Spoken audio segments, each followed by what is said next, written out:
दोस्तों ज़्यादातर लोगों के पास रिस्क मैनेजमेंट की कुछ नॉलेज होती नहीं है और उनका ट्रेडिंग करने का क्या स्टाइल होता है, आज 10,000 का रिस्क ले लेते हैं, आज 5,000 का रिस्क ले लेते हैं, आज 15,000 का प्रॉफिट हुआ है तो आज 20,000 का रिस्क लेंगे, या तो हमारा अकाउंट बहुत जल्दी ग्रो कर जाएगा या फिर हम अपना पैसा लॉस कर देंगे। दोस्तों इस तरह आपको नहीं करना है, इस तरह अगर आप करेंगे तो दिक्कत हो जाएगी। ये ट्रेडिंग है, ये बहुत ही हार्डफुल स्किल वाला गेम है। आप यहाँ पर इस तरह सक्सेसफुल नहीं हो पाएँगे। सक्सेसफुल होना तो दूर की बात है, जब तक आप इसी तरह काम करते रहेंगे गैम्बलिंग वाले माइंडसेट से, ना ही कोई रूल फॉलो करेंगे, ना ही कोई डिसिप्लिन फॉलो करेंगे, ना ही कुछ रिस्क मैनेजमेंट का पता है, तो आप यहाँ पर अपना हार्ड मनी, सारा मेहनत का पैसा लॉस करते रहेंगे।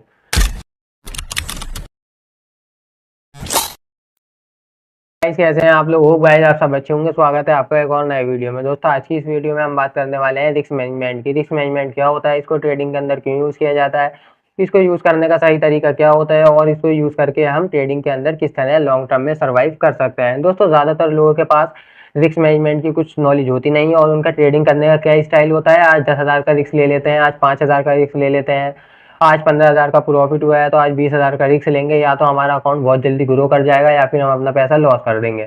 दोस्तों इस तरह आपको नहीं करना है, इस तरह अगर आप करेंगे तो दिक्कत हो जाएगी। ये ट्रेडिंग है, ये बहुत ही हार्डफुल स्किल वाला गेम है। आप यहाँ पर इस तरह सक्सेसफुल नहीं हो पाएँगे। सक्सेसफुल होना तो दूर की बात है, जब तक आप इसी तरह काम करते रहेंगे गैम्बलिंग वाले माइंडसेट से, ना ही कोई रूल फॉलो करेंगे, ना ही कोई डिसिप्लिन फॉलो करेंगे, ना ही कुछ रिस्क मैनेजमेंट का पता है, तो आप यहाँ पर अपना हार्ड मनी, सारा मेहनत का पैसा लॉस करते रहेंगे। दोस्तों रिस्क मैनेजमेंट क्या होता है? रिस्क मैनेजमेंट का सिंपल सा मतलब होता है, आपको किसी ट्रेड में एंटर करने से पहले ये पता होना चाहिए कि आपका इस ट्रेड में कितना नुकसान होगा। दोस्तों प्रॉफिट ज़्यादा हो जाए चलेगा, लेकिन नुकसान ज़्यादा नहीं होना चाहिए, इससे दिक्कत हो जाएगी। और दोस्तों वो नुकसान आपका रिस्क एपेटाइट के अंदर ही होना चाहिए। दोस्तों अब बहुत सारे लोग अपने कैपिटल को लेकर कंफ्यूज रहते हैं कि हमें कितना अपने कैपिटल पर रिस्क लेना चाहिए। दोस्तों सबका कैपिटल अलग अलग होता है, 10,000, 15,000, 1 lakh, 20 lakh, 50 lakh, x amount of capital, ये कितना भी हो सकता है। दोस्तों आपको अपने कैपिटल पर 2% से ज़्यादा रिस्क नहीं लेना चाहिए, वरना आप ट्रेडिंग के अंदर लॉन्ग टर्म में सर्वाइव नहीं कर पाएँगे। दोस्तों इसको किस तरह आपको इसको कैलकुलेट करना है, मैं मान लेता हूँ मेरे पास 1 लाख का कैपिटल है। अब आप देख सकते हैं मैंने यहाँ पर कैलकुलेट किया तो परसेंट 2, अब मुझे यहाँ पर निकल के आ गया कि 2% से ज़्यादा का रिस्क नहीं लेना है, यानी 2,000 से ज़्यादा का मुझे रिस्क नहीं लेना है। दोस्तों रिस्क मैनेजमेंट को इतने कम लोग आखिर क्यों फॉलो कर पाते हैं? दोस्तों इसका मुझे रीज़न ये लगता है क्योंकि ये थोड़ा बोरिंग होता है। अब ये बोरिंग क्यों होता है दोस्तों, मैं आपको चार्ट पर दिखाता हूँ। दोस्तों अब आप देख सकते हैं मैं यहाँ पर आता हूँ मार्केट में और मैं यहाँ पर वेट करता हूँ अपने सेटअप का। जब मुझे मेरा सेटअप दिखेगा मैं जब भी ट्रेड में एंटर लूँगा। दोस्तों अब आप देख सकते हैं मैंने यहाँ पर काफ़ी वेट किया, वेट करने के बाद मेरे सामने ही एक कैंडल बनी। अब दोस्तों मैं इस कैंडल पर अपना पहले मैं रिस्क मैनेजमेंट देखूँगा कि मुझे यहाँ पर ज़्यादा लॉस तो नहीं हो रहा है। दोस्तों अब जो बंदा यहाँ पर रिस्क मैनेजमेंट फॉलो करेगा वो तो सब चीज़ें कैलकुलेट ही करेगा, उसके बाद ही ट्रेड लेगा। जो बंदा यहाँ पर गैम्बलिंग वाले माइंडसेट से ट्रेडिंग करने आया है वो कुछ नहीं देखा, वो ट्रेड में एंटर कर देगा। अब दोस्तों मैं यहाँ पर कैलकुलेट करता हूँ कि मेरा यहाँ पर जो रिस्क बन रहा है वो ज़्यादा बन रहा है, यानी मेरा यहाँ पर रिस्क 2,500 का बन रहा है, तो मैं इस ट्रेड को इग्नोर करूँगा क्योंकि ये मेरे रिस्क मैनेजमेंट के खिलाफ है, यानी ये मेरे रूल के खिलाफ है और मैं अपना रूल कोई भी ब्रेक नहीं करूँगा। दोस्तों आप देखना कि साइकोलॉजी पर किस तरह से असर पड़ता है। अब दोस्तों सपोज करो मैंने इस ट्रेड को यहाँ पर इग्नोर कर दिया। अब दोस्तों इस ट्रेड को इग्नोर करने के बाद अब यहाँ पर 2 चीज़ें हो सकती हैं, या तो इस ट्रेड में मेरा स्टॉप लॉस जा सकता है या फिर मेरा टारगेट आ सकता है। अब दोस्तों आप देख सकते हैं मेरा यहाँ पर इस ट्रेड में टारगेट आ गया।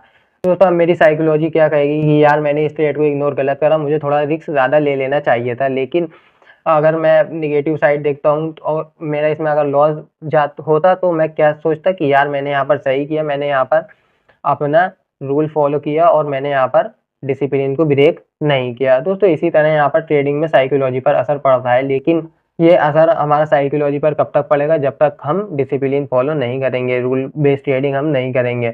एक दिन हमारी साइकोलॉजी पर असर पड़ेगा, 2 दिन हमारी साइकोलॉजी पर असर पड़ेगा, लेकिन जब हम धीरे धीरे डिसिप्लिन फॉलो करना शुरू कर देंगे तो हम यहाँ पर ग्रोथ होते हुए हमें खुद दिखने लगेगा, और जब हमें अपनी ग्रोथ होते हुए खुद दिखती है तो हमारे अंदर कॉन्फिडेंस खुद ब खुद आ जाता है। दोस्तों ज़्यादातर लोग यही सोच लेते हैं कि रिस्क मैनेजमेंट का मतलब सिर्फ स्टॉप लॉस को ही देखना होता है, यानी अपने नुकसान को देखना ही होता है, लेकिन ऐसा नहीं होता है। आपको यहाँ पर अपने प्रॉफिट को भी देखना होता है। दोस्तों रिस्क मैनेजमेंट का मतलब यही होता है कि आपको जितना यहाँ पर आप रिस्क लेते हैं उससे ज़्यादा आपका यहाँ पर पैसा बनना चाहिए। अब दोस्तों सबका अपना अपना आरआर होता है, यानी रिस्क रिवॉर्ड होता है। कोई 1:2 फॉलो करता है, कोई 1:3 फॉलो करता है, कोई 1:4 फॉलो करता है, लेकिन आपको शुरुआत में प्रॉफिटेबल होने के लिए 1:2 सबसे बेस्ट होता है, 1:2 ही फॉलो करना चाहिए। यानी कहीं पर आपका 10 रुपये का अगर नुकसान हो रहा है तो आप 20 रुपये का उसके बदले मार्केट से प्रॉफिट करेंगे। अब दोस्तों यहाँ पर लोग टारगेट लगाने में क्या गलती करते हैं। अब दोस्तों सपोज करो मैंने यहाँ पर इस कैंडल पर एंट्री कर ली। अब दोस्तों मैं 1:2 फॉलो यहाँ पर रिस्क रिवॉर्ड फॉलो करूँगा, क्योंकि वरना मैं यहाँ पर प्रॉफिटेबल नहीं हो पाऊँगा अगर मैं 1:1 यहाँ पर फॉलो करूँगा। अब दोस्तों मैंने यहाँ पर एंट्री कर ली, लेकिन मैंने अब टारगेट अपना यहाँ पर लगा दिया। मैंने सिर्फ टारगेट लगा दिया, मैंने यहाँ पर कुछ नहीं देखा कि यहाँ पर कोई ट्रेड लाइन तो नहीं आ रही है, यहाँ पर कोई सपोर्ट तो नहीं है। अब दोस्तों सपोज करो मैंने यहाँ पर ट्रेड लेने के बाद मैं देखता हूँ कि यहाँ पर तो कोई सपोर्ट है। अब दोस्तों जब यहाँ पर सपोर्ट है तो मैं यहाँ पर ट्रेड क्यों लूँगा, जब मुझे यहाँ पर 1:1 का ही टारगेट मिलेगा।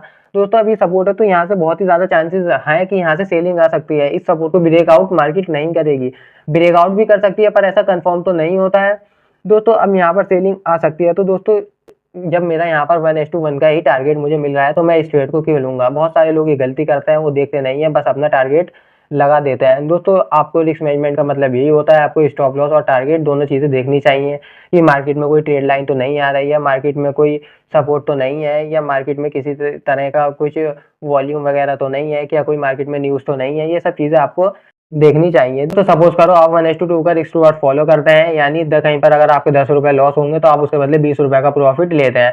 अब दोस्तों आपके 6 ट्रेड यहाँ पर गलत होते हैं और आप सिर्फ 4 बार ही मार्केट में सही होते हैं। लेकिन अगर आपका रिस्क रिवॉर्ड सही है तो आप यहाँ पर 4 बार भी सही होकर मार्केट से पैसा बना सकते हैं, आप जब भी प्रॉफिट में होंगे। वो कैसे?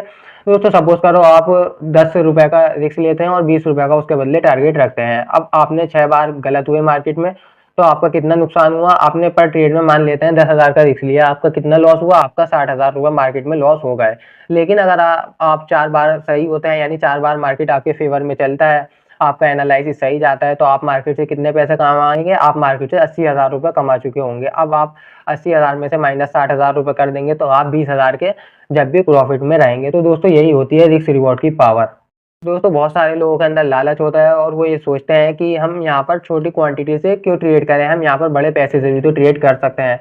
दोस्तों पहले मैं भी ऐसे ही सोचता था, लेकिन दोस्तों हमारा जो माइंड होता है वो इतनी जल्दी इन चीज़ों को एक्सेप्ट नहीं कर पाता है कि कहीं पर हमारा माइंड की वजह से प्रॉफिट एंड लॉस चल रहा होता है। दोस्तों सपोज करो अगर मेरे सामने 1-1.5 लाख का प्रॉफिट चल रहा हो, और दोस्तों आपको पता ही है इसके अंदर प्रॉफिट एंड लॉस कितनी जल्दी फ्लैक्चुएट होता है, यानी अप डाउन होता है। दोस्तों हमारा ह्यूमन ब्रेन बहुत ही इजीली ट्रेन होता है दोस्तों, इसी वजह से हम यहाँ पर छोटी क्वांटिटी से शुरुआत करते हैं दोस्तों। 100, 200, 300, 400 इसी तरह हम कुछ टाइम कम क्वांटिटी से फिर हम धीरे-धीरे अपनी क्वांटिटी बढ़ाते हैं, तो हमारा ब्रेन भी इसी तरह ट्रेन हो जाता है। दोस्तों अगर हम शुरुआत में ही ज़्यादा कैपिटल से यानी ज़्यादा पैसा लगा देंगे तो हमारा प्रॉफिट चलने जाएगा, ना तो हम अपने टारगेट तक आने का वेट कर पाएँगे और ना ही हमसे अपना स्टॉप लॉस एक्सेप्ट हो पाएगा, और हमसे ये चीज़ें नहीं हो पाएँगी। फिर हम एग्रेसिव हो जाएँगे और हम उल्टी-सीधी ट्रेडिंग करेंगे। क्या होगा? हमारा लॉस होना शुरू हो जाएगा। वीडियो देखने के बाद आपको समझ में आ गया होगा कि रिस्क मैनेजमेंट क्या होता है, इसको ट्रेडिंग के अंदर क्यों यूज़ किया जाता है और सही तरीका इसको यूज़ करने का क्या होता है। अब दोस्तों बहुत सारे लोग ये सोच रहे होंगे कि रिस्क मैनेजमेंट की मदद से ही हम मार्केट में बहुत सारा पैसा बना लेंगे। दोस्तों रिस्क मैनेजमेंट की एक साथ-साथ आपको और भी बहुत सारी चीज़ें होती हैं जो आपको मार्केट में चेक करनी चाहिए कि मार्केट अप ट्रेंड में है या मार्केट डाउन ट्रेंड में है, क्या मार्केट साइडवेज जोन में तो नहीं है।